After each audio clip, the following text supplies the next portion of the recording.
engines!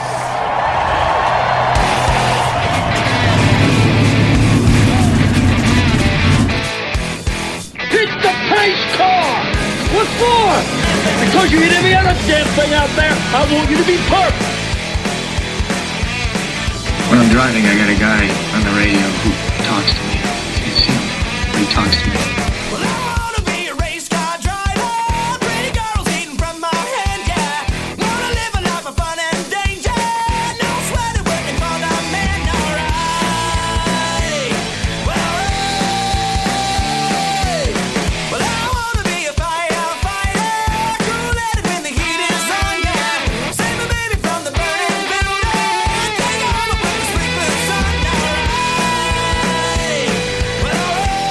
No, he didn't slam you, he didn't bump you, he didn't nudge you, he rubbed you. And rubbing, son, is racing.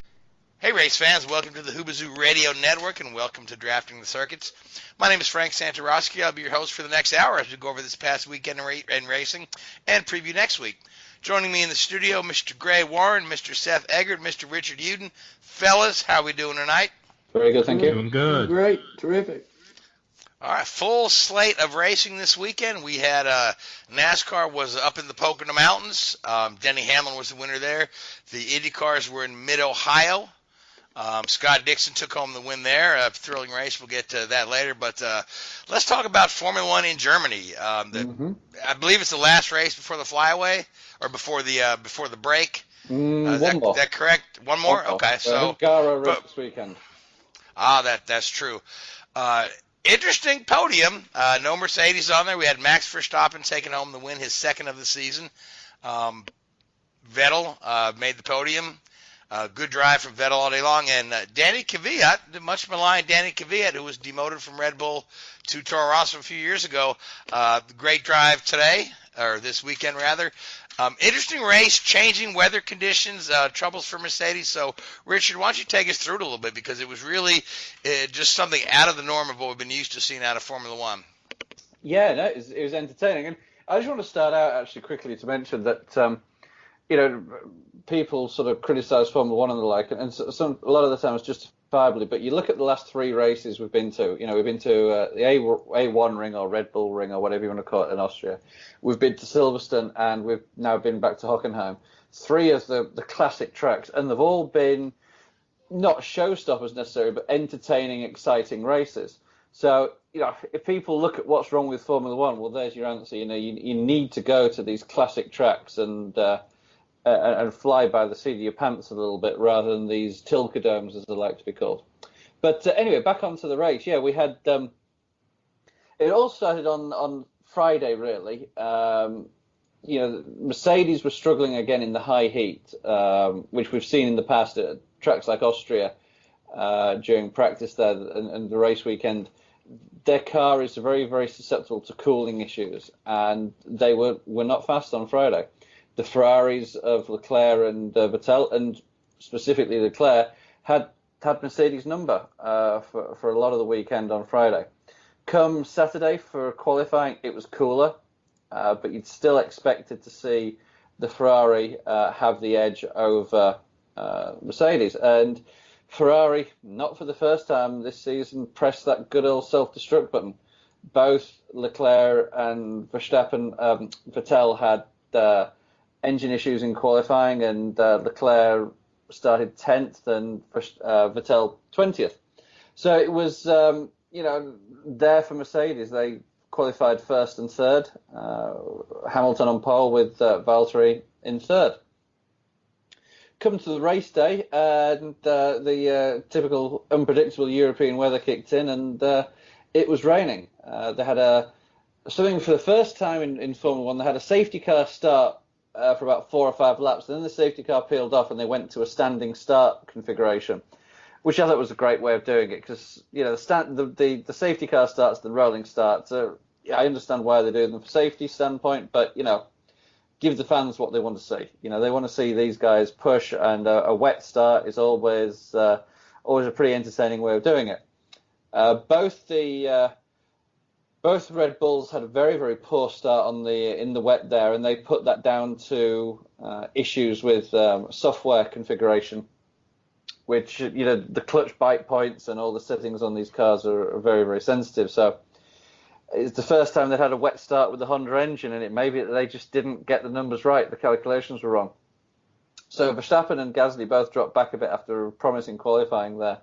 And we're running sort of about 4th and 5th or 6th by the end of the first lap.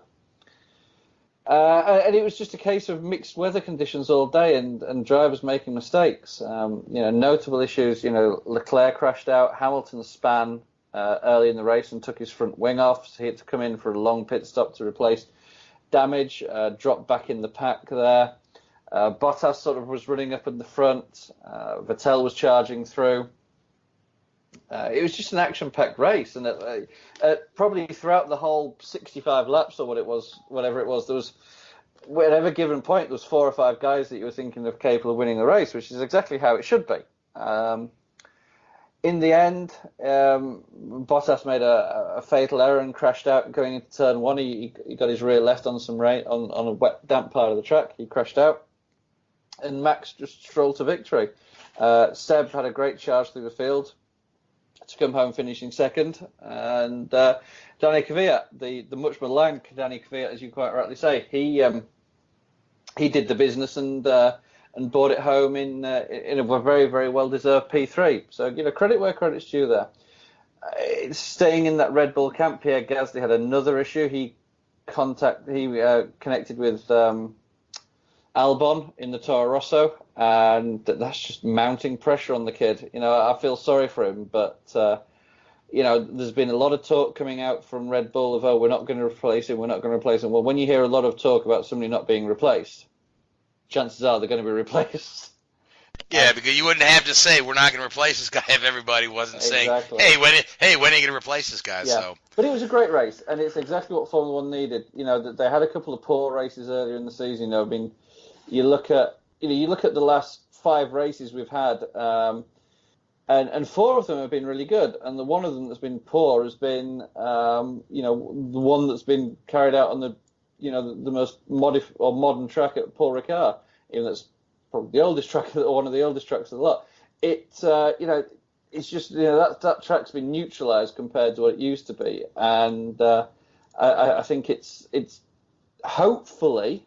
And I say this carefully, hopefully, the powers that be are looking at this. And, I know there's a lot of talk about this being the last race at Hockenheim, and Mercedes actually stepped up this year and put, the hand in the pockets and paid or sponsored the race or supported the race through this season. And they said they're not going to do it again. But, sometimes the sport's got to look beyond the sponsors and the big bucks and say, well, look, what's better for the sport in the long run? And to my mind, going to places like that are fantastic for the sport. And I'm not saying we shouldn't be going to places like Vietnam next year, but what's that going to bring to the sport? Potentially new spectators, I understand that, but that was good. That was seriously, seriously good. And yes, yeah, you're right. And this is 3 in a row. 3 in a row, really good races, unpredictable podiums. Now Max Verstappen has won 2 out of the last 3. Yep. And I don't know, Lewis still has a fairly commanding lead, Yeah. But there's a lot of season left, and if Mercedes continue to struggle a little bit where they've had these problems in the higher temperatures and whatnot, or just silly mistakes, it's not out of the realm of possibility that Max could kind of claw his way up there a little bit. I don't know if he'll be able to really contend for the title, but he could make it a little more interesting. Very true, very true. I think that what is, I think Hamilton will still win the title. But I think what we will see is the likes of, Red Bull and Ferrari sort of picking up wins here and there. I think that you'd probably look at you'd look at Red Bull being strong in Hungary next weekend, or this coming weekend, sorry. You'd then look at post the summer shutdown. You'd look at Ferrari being strong at Monza and potentially Spa, where you'd expect Red Bull to be weak. Then you look at some of the flyaway races. You've got Singapore, where you'd expect Red Bull to be strong. But I still think that Hamilton's going to have enough in the bag, and the way it's been going this season, there's enough teams and enough drivers, tripping over themselves that they've probably already got it in the bag. Certainly, yeah. Disaster. Now this is, I believe, that Hamilton's first finish outside the points, although there were some disqualifications for Alfa Romeo after the fact that put Hamilton back in the points. Yes. But how long has it been since Hamilton just outside the points? I think it was 22 races. It was 22 races. I can't remember which one it would have been the last time. The one where the teammates ran into one another? No, that was... Well, that's a little farther back, yeah. I can't remember exactly when it was that he last didn't score, but I'm sure it was Germany. It was hold on. It wasn't. It Germany. was that one. It was Austria last year. Fuel pressure issue. Oh yes, I remember that now. Yeah. So hey, at the end of the day, he's not doing too bad for himself, is he? Really? No. He's not going to lose sleep over it. And at the end of the day, he had the worst weekend of his career or whatever dramatic he claimed. Come on, really, Lewis. Oh, although, but he still picked up points on his championship rifle. Although it was also pretty impressive. Max did that spin and win essentially because he was on the slick tires. Yeah, he was on the medium, wasn't he? And it was around the same time that Leclerc crashed on slicks. The same time in which Lewis Hamilton crashed on slicks because about half the field had decided that it was dry enough for slick tires. Yeah. Obviously, it wasn't. The only teams that decided not to switch to slicks were Alfa Romeo and I believe the two Williams cars, but they were all so far back that it really didn't make that much of a difference overall. No, it was one of those races where no matter when no matter what tire you're on at what time, it's the wrong tire. It was so up and down and the like that you're never going to be on the right tire at the right time. Yeah, those are some of my favorite races. If I think of all the races I've watched over the years, where you've got the wet and dry conditions, especially some of these longer Formula One tracks where maybe half the track it's raining and the other half of the track is dry. Back to, when was it, 2000 when Barrichello won at Hockenheim? Yep. The only part of the circuit that was wet was the start-finish, the complex at the start-finish, and he stayed out on slicks when everybody else pitted, and they all burnt up their slicks on the long drag, around the old forest. And he did the number there. But we're going there in a few races. It'll be about months or so, 6 weeks. But to Spa, which is another prime example. That place can be snowing in one end of the track and tropical conditions at the other end of the track. It's fantastic. Yeah, well, maybe not quite that extreme, but yes, there are. Yeah, Spa can certainly have some serious changes. But let's talk about the Alfa Romeo penalty for a moment. Yes. Because that kind of jumbled things up there after the fact. It actually gave Kubica his first points of the year. Now I believe George Russell is the only driver in the field to have not scored a point this year. But so they said there was some driver aid or computer aid with the release of the clutch. Yeah, there's a clutch. If I'm understanding this, and it's a matter of milliseconds, right? They had the clutch engaged for 300 milliseconds when it should have only been 70 milliseconds. It's a software setting within the car that's designed to not aid the driver start, because that's the wrong phrase to use really, but make the start more reliable, should we say. Let's pick a political answer to use there. And they have a set of boundaries that they can work to and that they can, design within, and they just got it wrong. Yeah, but I guess my question is, I was reading up on this regulation, and they said that should have been a pass through the pits penalty. What? Although they didn't identify the penalty until after the race. Exactly. Although they were, I guess they were investigating it right then, so they decided that a pass-through penalty would have cost them about 30 seconds on the track, so they both got a 30-second infraction, which took them both out of the points after having a pretty good day for the Alpha They did, guys. yeah. And they've been pretty strong, haven't they, those guys? Kimi had a great qualifying session. I think he qualified 5th or something and was running up there for most of the race. So, there's rules and there's regulations and you've got to adhere to them. I don't think anybody's questioning that. But it's a shame, really, that it came to that. I mean, it's obviously great for the Williams guys and for that team to pick up a point. Hopefully they've got some sponsorship money set into a contract there that means they actually benefit from it. But it was just a little bit. It's a little bit messy again. It's almost. It's almost like Formula 1 shooting themselves in the foot again with silly little things like this. It's like, come on, guys, let's just do this properly. It's almost like the pit box infraction. Yeah, it's almost like they give the guy tire and all that. Yeah. Crap. It's like, oh, come on, guys. Let's just have a set of rules that's sensible that people can understand and people can see. But these cars are so complicated that's never going to happen. I mean, it's honestly this is an infraction that's just totally unbeknownst to the casual fan. Yeah. Oh yeah. I mean, they would never notice a performance difference at all with some of these penalties. So, in fairness, you do watch it, and Sauber's had a pretty good start, so there was certainly something in it. But it's quantifying that. It's making that a real thing, and sometimes they just, I don't know, it just doesn't. Yeah, it sort of leaves a nasty taste in the mouth, but they'll bounce back. Certainly, yeah. They'll come back, and those guys. When you consider where Sauber were 2 or 3 years ago, I mean, really at the back of the pack.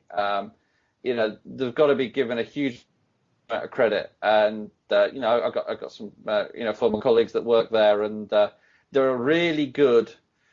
It's a shame that them and they were there, but they say they bounced back, and you hope Williams can do the same, because guys like Sauber and Peter Sauber and Frank Williams, they're the bread and butter of what racing's all about, and they deserve to be there. Certainly. So let's talk about Honda briefly and their little tweet. I don't know if you saw this one, where if you recall wins. The GP2, because Alonso was so frustrated with the car a few years ago, he kept saying this is like a GP2 engine. Yeah. So when Honda tweets out that Max Verstappen have won 2 GPs in a row, they accidentally reverse it and say GP2. Just a little stab there at Alonso, supposedly, but again, and speaking of McLaren, they've got their name in the news again in regards to an IndyCar program, which would be a nice segue to our IndyCar segment. But the word on the street now is that they're in talks with Sam Schmidt Motorsports of the Arrows team rather. Schmidt has confirmed they've been talking. Again, the stumbling block here again is going to be Honda if this happens. But I said they're interested in Colton Herta. McLaren's interested in a partnership. We don't know if this is going to be McLaren having a car of their own or a 2-car team of their own with maybe some input from Schmidt, or if this is going to be McLaren buying into the Schmidt team. It all seems quite far-fetched to me, but everybody has pretty much been open with the fact that they're talking. So we'll have to see how all that plays out, because I can't see Penske. Okay, there you go. So Get on the phone, AJ Roger. Foyt Racing they haven't talked to, so or they may have. Foyt could use the help, Lord knows. But so we'll just have to see what's going on there. I mean, again, we talked about it last week. Alexander Rossi has all the rumors aside, he'll be staying with Andretti. That was anticlimax if you've ever seen one, wasn't it? I mean, a lot of us kind of felt that way all along. But I in a contract year, you've got to look at what's out there. I've seen, we've seen the same thing. You've got to make your worth, haven't you? Certainly, yeah. I mean, when you go to Michael and say, Rogers been talking to me, or Roger's looking at talking to me, Mikey might come up with a little more money than he would have otherwise. So, but anyway, the long and short of the Rossi contract, most of the details are out now, is that they had talked with Penske, and Penske said that it would be in a fourth car, and I guess Rossi and his folks were not interested in being the fourth car.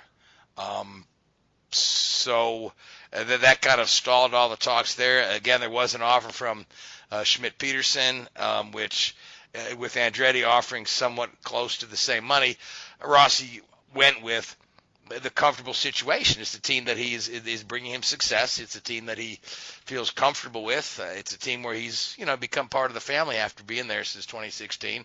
Gets along well with his engineers. Gets along well with his teammates. So I mean, why rock the boat? Why shake it up? So.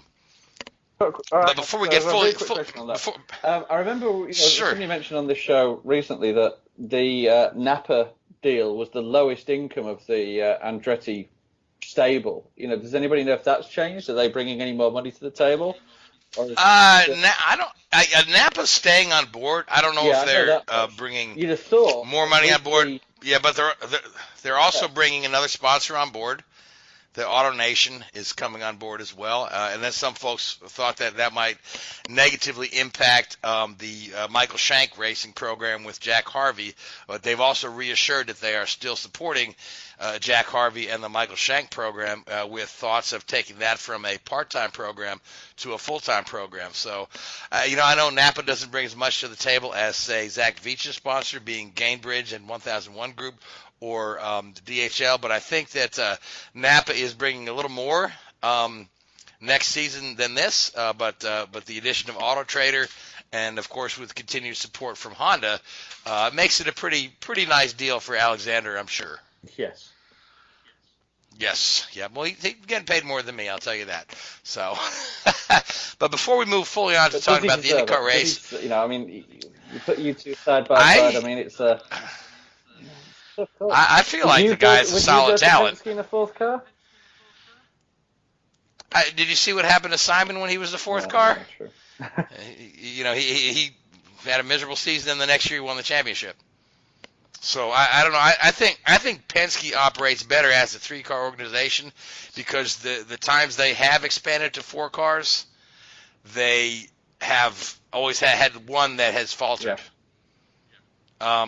Andretti team, they run four cars consistently, but they don't seem to keep four cars near the front. No. They used to. There was a time back, 2004, 2005, when all four of their guys won races, but now it's more like there's two strong ones and two backup guys. Same thing with Ganassi. Ganassi had four cars for a while. The best they did was in 2013 when Kimball won a race and had a couple podiums, and then they had Scott and Dario both winning races there. The fourth car has always been junk, and now lately the second car at Ganassi has been junk until this year, which we'll get into talking about. But I just want to quickly make picks for Hungary before we move on to talking about the IndyCar race. So Seth, who do you like for Hungary? For Hungary, let's go with Verstappen. Yes, he is on a roll. And Gray, who do you like for this race of the Hungaroring? Mercedes and Lewis rebound. Certainly no reason to think they won't. And Richard? Leclerc. So that leaves me. I could go with Vettel, or I could go with Valtteri. Gasly? I could go with Gasly, yeah, or I could go with Danny Kvyat. I think it's a stretch to go with those guys. So I'm going to go with Vettel because honestly, as much heat as the guy has taken this year, his drive on Sunday was brilliant from the back to the front and very mistake free. So I'm gonna go with Vettel. And one other thing coming out of the Formula One race this past weekend, Red Bull reset the record for the world's fastest pit stop. 1.88 seconds. So, yeah, that was pretty impressive again. They've got it the last two or three races now, haven't they? It's up to some of those guys to sort of catch up there. They must have like a game going to see who can give Gunter Steiner a heart attack quickest. As you were saying, Haas just struggling in general. It's a weekly thing, although. But when you're struggling, which happens, every team struggles out there. You need two guys that are going to bring home, at least get the thing to the end of the race. I mean, as I say, these guys, Grosjean and Magnussen, they must have shares in blood pressure medication because Gunter Steiner must be popping the pills like there's no tomorrow. Well, to be fair, some of their struggles this past week were self-induced because they attempted to split the strategy and leave Magnussen out on the full wets instead of switching him to the intermediates. It did put him in the lead, at least for a lap or two. Otherwise, he dropped like a rocket. By the time they called him to pit road, he had fallen all the way back to about 6th or 7th, and he was mired in the back after that the rest of the race. He was never able to make it up. So part of it was also them shooting themselves in the foot as a team, not just the drivers. Oh, for sure. But, I mean, you look at them on the couple of laps to go, they were driving into each other. I mean, it's like, they're both what I would call, and this isn't being B-list drivers, maybe B and a half. They're not going to win a championship. Check plus. Yeah, they're not going to win a championship unless they look into a seat or they look into a team that finds some magic out there. But and they're not selling themselves. If they're looking at, potentially saying, if we have a good couple of seasons with Haas, we could maybe pick up a driver to, almost like a Bottas has done, or, somebody looked into a top seat. That ain't happening, guys. Sorry. No, and the funny thing is they continue to run into one another. Oh, yeah. Well, there's 18 other cars you can run into other than your teammate. Once again, I'll say, if it wasn't for that attempt at a split strategy at the beginning of the race, they would have been, Magnussen would have been up front at least, and Grosjean would have been in the back, and they would have been nowhere near each other all race to be able to hit each other. Yeah, I know, but it's Yeah, I know. Between the strategy, the driver's problems, and the whole thing with Rich Energy, I mean, the Haas team is having a 2019 that they'd like to forget. So, but let's move on and talk about the IndyCar race in Mid-Ohio. The knock on road course racing for IndyCars is that it's processional. There's no passing. It's boring.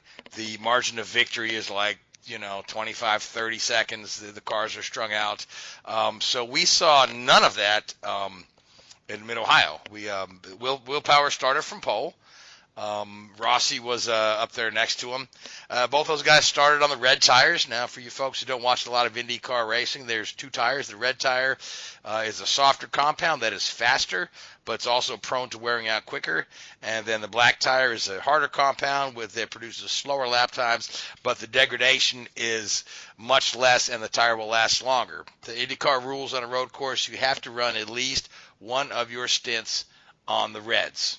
Or as they call them, the alternate tires. So these guys started on the reds and had a pretty good run.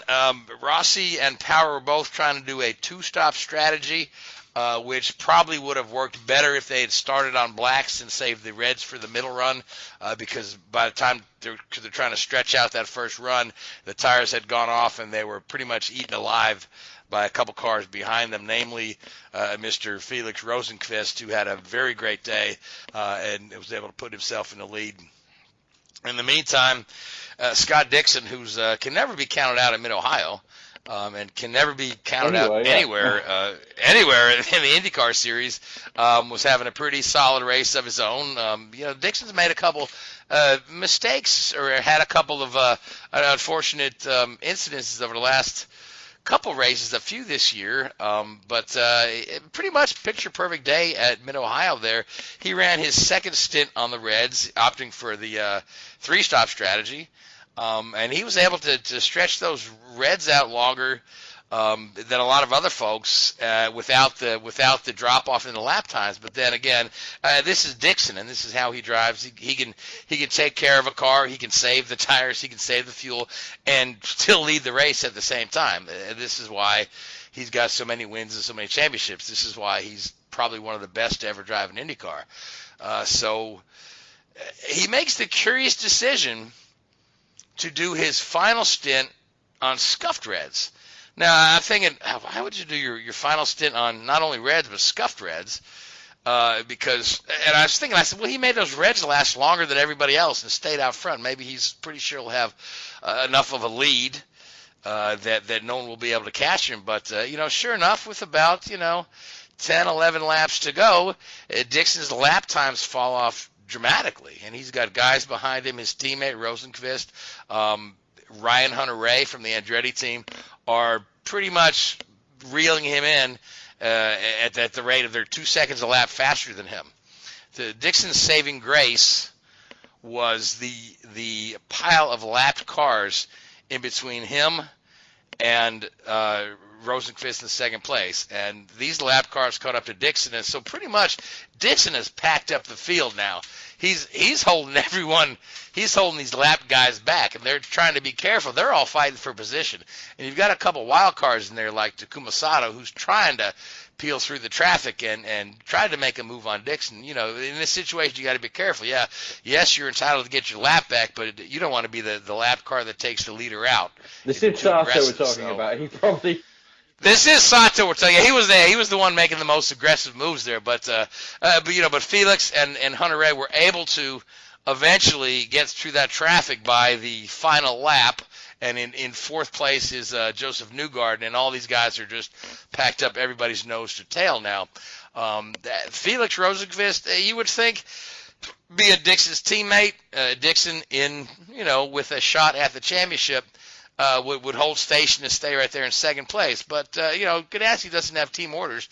The order comes over the radio to Felix. Felix got better tires, running better lap times, they say. Remember, it is your teammate, so you pass him, make it clean. So he did attempt a pass on Dixon. It wasn't Dixon gave it, was it? Yeah, no. Well, I mean, Dixon gave him a little nudge. Dixon gave him a little nudge back into the grass there and said, I'm gonna hold on to this for a few more turns. In the meantime, Josef Newgarden, who's running in fourth, smells the podium. He tries to make a very aggressive move on Ryan Hunter-Reay. Newgarden ends up in the dirt there, drops from fourth place and stuck in the gravel as everyone goes by.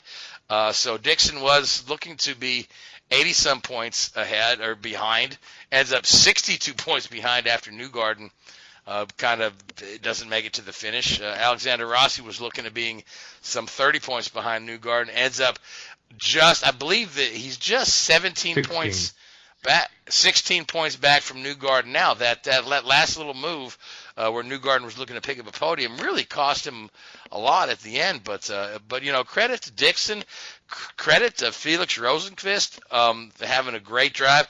Credit to Ryan Hunter-Reay, had a great drive too. But so this is the first 1-2 finish for the Chip Ganassi team since, Seth, do you know when? For IndyCar, no.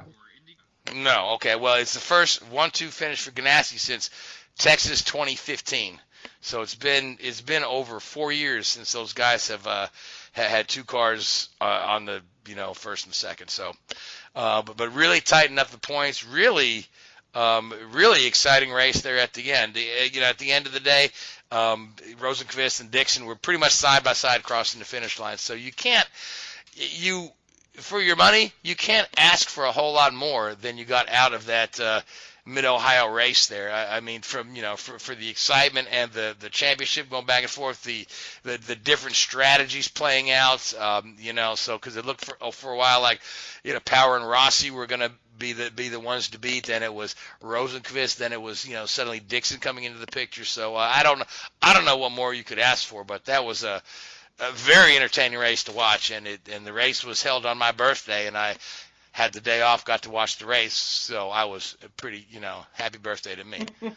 All about you, Frank. All about you. No, it's about Dixon, evidently. So, one more win for Dixon. So, now, Rich, did you get a chance to see any of this IndyCar race? Did, yeah, it was great, wasn't it? It was fun. It was entertaining, and I saw towards the end there, flipping back and forwards between that and the NASCAR race, which unfortunately was on at exactly the same time. It'd be interesting to see the the viewer figures between those two races, because they don't often go head to head. The IndyCar drew a .6, which is pretty good for IndyCar, but they were on NBC proper, and then of course NASCAR was on NBC Sports, which is it's in fewer households. But I don't know what the numbers coming out for NASCAR were, but a .6 for IndyCar is a pretty good number. It's up from a .1. It's a .1 last year when it was on CNBC. Yeah, it was a .1 on CNBC last year. Then when it was on NBCSN, the tape delayed version, it was a .4. Right. So this year is a .6 is double that. Pocono I'm sorry, was a 1.7. more than both of those. Okay, so they that's Everybody's pretty average number for a NASCAR race there. Yep, so yeah. But no, I thought that that battle at the end though, when as we discussed really, Rosenqvist coming up on Dixon. Oh, yeah, that was that I think Dixon would have been having a few words with him post race, saying, "Hey, look, I know the team said do whatever you like, but no, don't do that again." Yeah.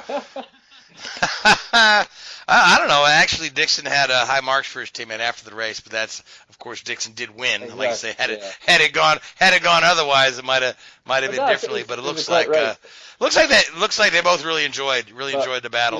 But the other huge thing, as you mentioned, also was Newgarden's move at the end there. That was not smart. That was not. I mean, he probably lost. I don't know the number. 20 points, 25 points. Easily, yeah. That was for a champion, for a past champion and somebody that is probably the favourite to win the title this year. Yeah, no, that wasn't a good move. Yeah, fourth place would have, kept him in the championship lead with a nice cushion over Rossi. He would have finished. He ended up finishing behind Rossi instead of ahead of him. See, if he was trying to pass Rossi, I can make sense out of that, right? To be ahead of Rossi, who's his closest rival, but Rossi was behind him.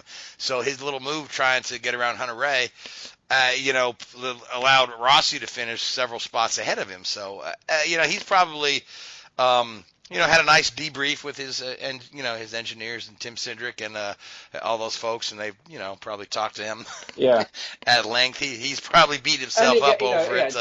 He's a smart kid. You probably don't need to talk to him. He's like, yeah, you screwed up. Yep. So IndyCar's off for a couple weeks. Pocono's coming up next. Pocono again is in the discussion of will it be back next year, will it not? I mean, there's a lot of discussion about Richmond being added to the schedule, and it may be a replacement for Pocono. You're taking one of the longest oval tracks on the schedule to replace it with the shortest oval track. I think the series could benefit from having both races on there.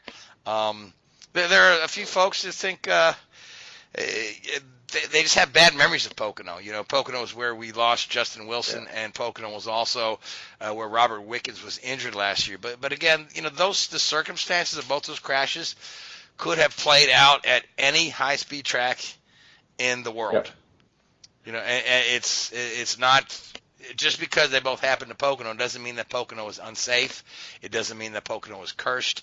At the end of the day, Pocono was a track that was built specifically for open-wheel race cars, and I think it belongs in the schedule because it's one of the most interesting tracks and one of the most unique tracks in the world, with the three different turns. And like Rick Mears used to always say, you can never set up your car perfectly for Pocono. You can get your car set up pretty well for two of the three turns, and the third turn, keep your foot on the gas and hold your breath.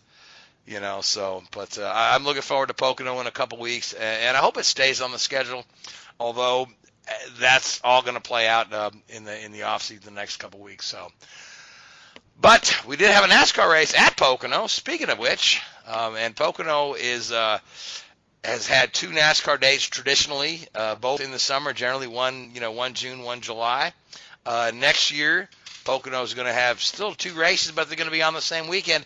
And the guys, they've released some of the details about how that doubleheader is going to be staged and play out. So, Gray or Seth, would one of you care to fill us in? Well, the ARCA race will be on Thursday. That will be a 100-mile race, which is typical for ARCA at Pocono. Then on Saturday, we will have the NASCAR Gander Outdoors Truck Series with a 220-mile race, followed by a 350-mile Cup race. On Sunday, we will have a 250-mile Xfinity race, followed by another 350-mile Cup race. The second Cup race, the field will be gridded by an invert of the finishing order from Saturday. So it's almost like a Saturday night dirt track gimmick or an all-star race gimmick. Invert the field. I like it. I like it a lot. Is it like top 10 or something? No, it's if you finish on the lead lap, that's all inverted. Okay, lead lap. So, okay, that's fair enough. Yeah. So Okay, say all right. you're 20th last car on the lead lap, you're now starting on the pole. Then everybody else who's not on the lead lap, they're also inverted, but behind everybody else. Geez, so you're gonna see.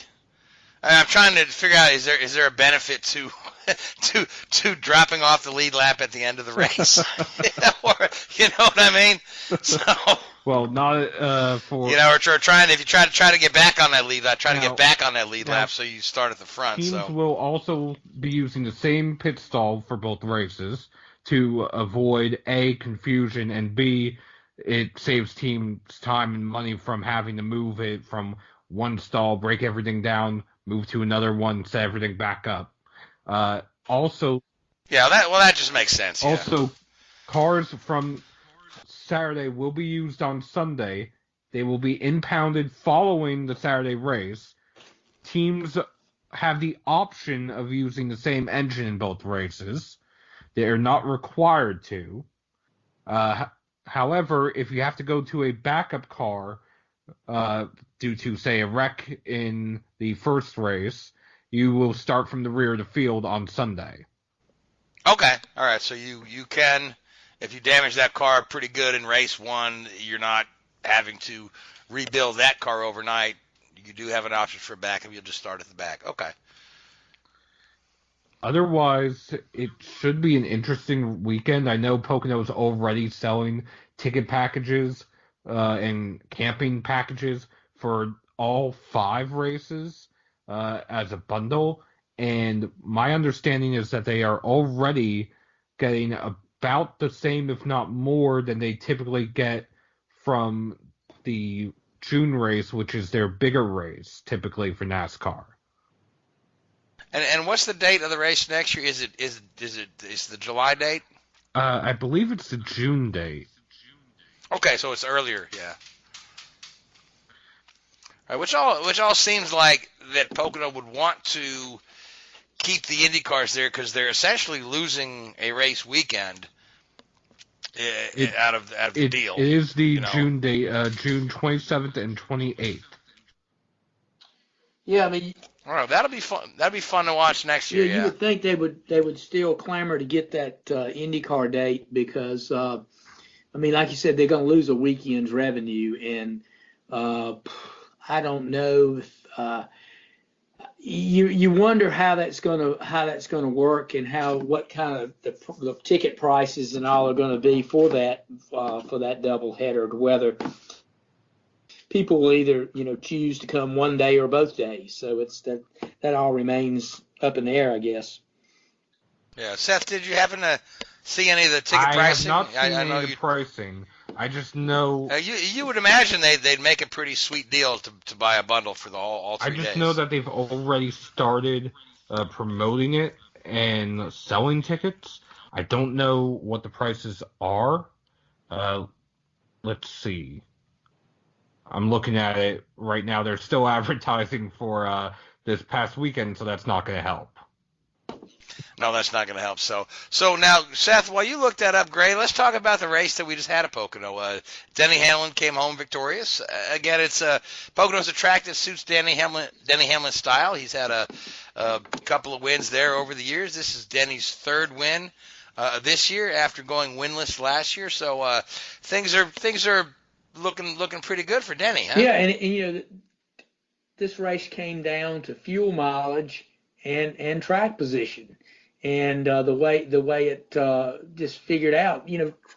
Pocono's kind of a weird track. When the cars get out there and they space out, they sort of run in station. All the cars run pretty close to the same speed, so they kind of track position is very critical there.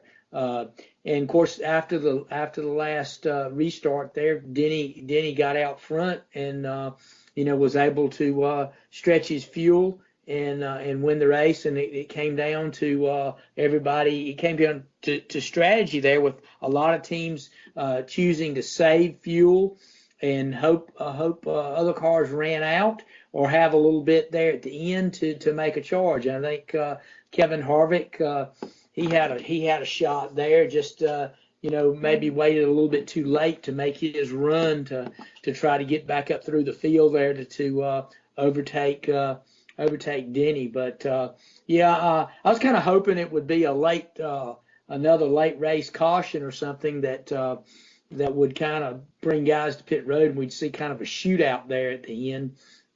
But that didn't happen. And of course, when we did get a caution, guys, because track position being so critical, they chose to stay out on the track and try to stretch their fuel. There was a few that had to come to pit road and get fuel, and probably a couple that ran out there during the later laps. It would have been interesting to see had there been another late race caution and they got essentially two green-white checkers to see what happened, because a lot of those cars were really running at the very limit of their fuel supply at the end.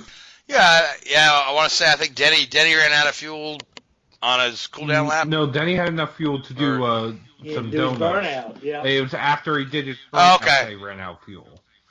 That must have been something. Okay, I knew. Was one of the ones that had to come down and pit because he was on a different strategy than his three Joe Gibbs Racing teammates who finished 1, 2, 3.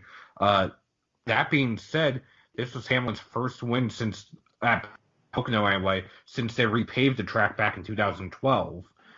One of the things he credited for the win was the PJ1 that was put down, the traction compound, because his previous wins were when you could actually have multiple lanes in the turns. Once it was repaved, it was a single groove track and you couldn't pass. Right, and we've seen that same phenomenon on a lot of tracks that have been repaved. Obviously, like the sweet spot for a track is between 5 years old and 12 years old, where you've got a lot of nice wear on the track, but not so. Yeah, go ahead, Greg. Well, I was going to say the PJ1 got a lot of rave reviews from some of the guys. They just wish they had used more of it, in certain areas to give them a little bit more bite. But, I think the guys, going to that does try to, in some cases, enhances passing at some of these tracks. And I think you'll continue to see tracks use it, particularly the SMI tracks, which have used it at just about all their facilities other than Sonoma. Pocono isn't an SMI track, but they actually had SMI officials come to the track to put it down there. Yeah, which Mattioli family still owns correct. But they had probably seen what it did, because SMI has used it just about at all their tracks, like you say, other than Sonoma. But I think. Yeah. So let me ask you a quick question about the PJ1, because I haven't heard this enter the discussion a lot. But what's the effect of that compound on the tires? Does it cause the tires to wear faster or to last longer, or is it really no effect on the tires at all? I want to say they wear slightly faster, and the only reason why I'm saying that, drivers have essentially described the PJ1 as almost like a glue that's causing more grip, which over time makes it tackier. Which over time it's going to wear the tires slightly faster. whether or not it's really having that much of an effect on the tire wear, I don't know. I do know the one race SMI chose not to put it down for NASCAR was the truck race at Texas, the second truck race, because it was paired up with IndyCar, and they were afraid that it would affect the IndyCar tires too much. Well, you get the track takes rubber faster too when you've got that compound down too. So that makes for, you can spread out the groove by the track taking multiple lanes of rubber, and that's where you get your grip from. Okay, I just wanted to ask that because I really hadn't heard much on that. So what else do we have coming out of Pocono? Well, or the Xfinity. Well, the Xfinity was in Ohio on a standalone weekend as well. Xfinity was in Iowa. Iowa, trucks were yeah. also in Pocono. No, I knew it was one of those states with valves in it. Trucks were also in Pocono. For the Truck Series, Ross Chastain dominated. He led 54 of the 60 laps. There isn't much else to say about that. It's his second win as a Truck Series points driver. He's the only driver in the truck playoffs as of right now with 2 or more wins. Some people say that makes him the favorite. However, he still doesn't have sponsorship for a lot of races coming up, so that's questionable. Tyler Ankrum, coming off of his win, finished second, and that was his first race at Pocono. Otherwise, Pocono, for the Truck Series, there was a Turn 1, Lap 1 wreck that took out Stuart Friesen, as well as Anthony Alfredo. It involved several others, including Natalie Decker, Christian Eakes, Ben Rhodes. Most of them got away with little damage. Stuart Friesen ended up totaled his truck, totaled Anthony Alfredo's truck. They were done for the day before the race even started.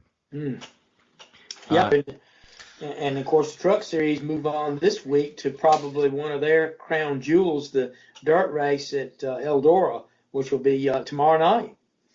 That is correct. That's correct. There are 33s, which means it's already a full field. No one's going home, which I believe is a first for Eldora since it was added to the schedule back in 2013. Otherwise, there are several dirt specialists entered. Kyle Strickler is in the DGR Crossley 54 truck. For example, Colt Gilliam is in the Nemco number 8 truck. It should be an interesting race, to say the least. Before we move on to next week, though, I do want to mention about the Xfinity Series.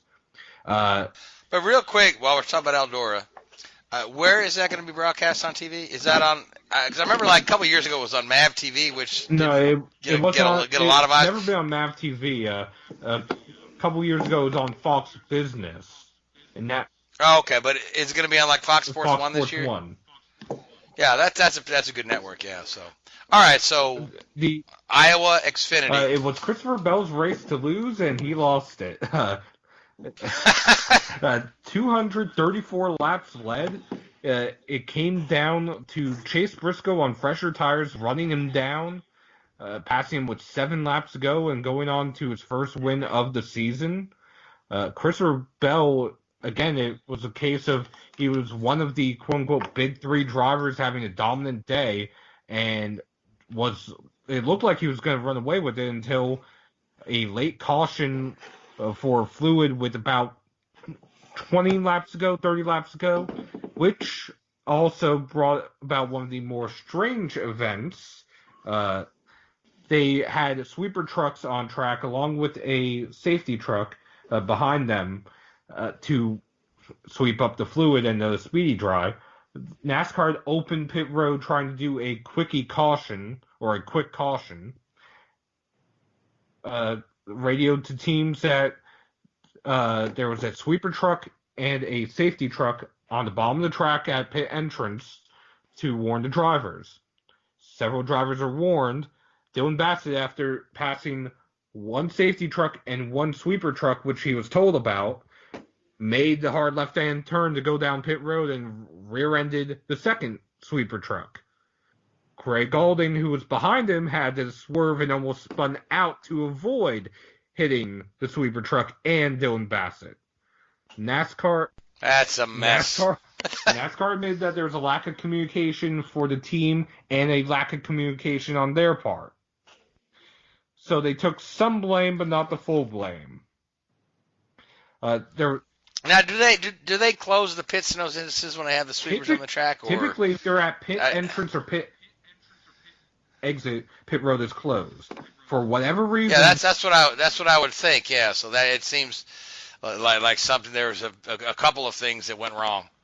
For whatever reason, they decided to open pit road, thinking that they could get it back to green sooner. And in their explanation, NASCAR said that they try to give the fans as much green flag racing as possible, which to me is essentially code for we tried to rush it. There was another strange incident earlier in the race, about 40 laps prior to this. On a restart, Cole Custer had started in the rear because he ran over equipment and had a pass-through penalty, since it was under yellow, it was to the tail end of the longest line. On the restart going into turn 3, here he turned the car to the left, the car turned to right and into the outside wall. He couldn't even explain what happened. He knew something broke on the car. It wasn't a tire. Something in the steering had to broke because the car went the complete opposite direction he turned. That's got to be scary for the guy behind the wheel. You know? And somehow he was in the middle of the field, too, and did not get hit by anybody else. Somebody was watching out for him. All right, so who won now? Chase Briscoe, his teammate.